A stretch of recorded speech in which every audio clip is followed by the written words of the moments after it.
Hey guys, we're mainly talking about Sam Raimi's Doc Ock. Other versions, yeah. Welcome to Nightstar Arts, and we're here today to do our first What Makes Who Such a Great Who? What made Spider-Man's 2 Doctor Octopus such a great villain, guys? We're gonna break it down. Like Spider-Man 1's villain, Doctor Otto Octavius didn't start as a complete irrational jerk. He was a decent guy who loved science and valued the nature of it. You have to work hard.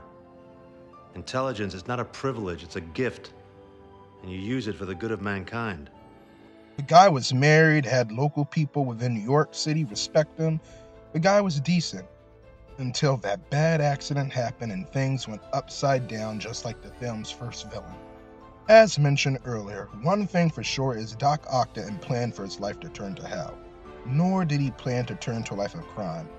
Indirectly, he was led to evil, and let's expand upon that.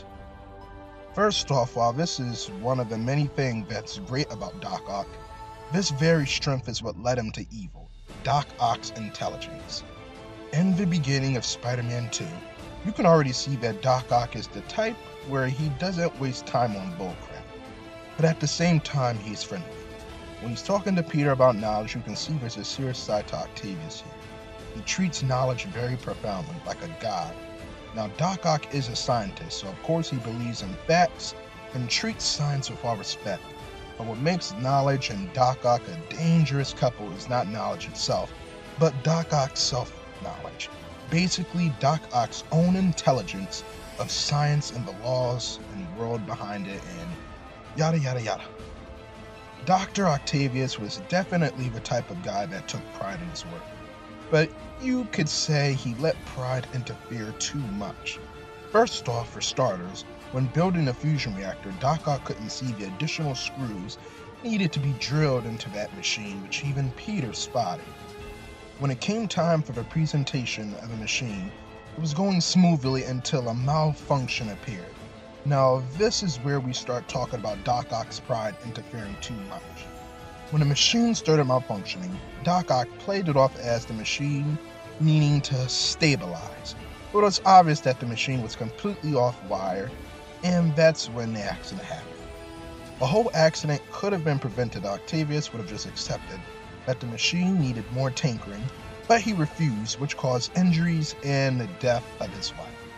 Not gonna lie, Octavius' wife's death was very disturbing for me as a child, due to the fact that the camera angle shows a piece of glass flying into her eye. Then when they cover her body with a cloth, oh man, that whole entire scene was a little dark. Harry broke the suspense of the scene for me, unfortunately.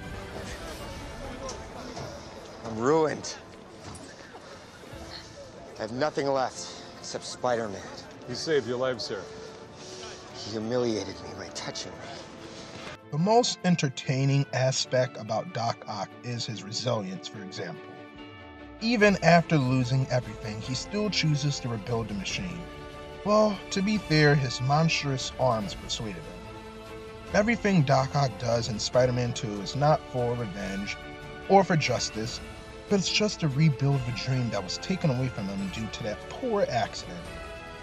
Even in Spider-Man 2, Octavius said it was his dream to complete the fusion reactor, only for Peter to persuade him sometimes they have to sacrifice things they want, even their dreams. Notice how Peter is talking about himself? Yeah. Doc Ock is not completely a pure villain. Yeah, some of the stuff he's done is horrific, but do take into consideration, while it's not an excuse, he was being controlled by AI villainous metal tentacles. Feel dirty for saying tentacles. Anyway, Doc Ock is an example of a villain with a heart of passion. To be honest, his transition from the first act to the final act went from villain to anti-hero in Spider-Man 2. And I'm glad Spider-Man No Way Home didn't change that transition into null and void.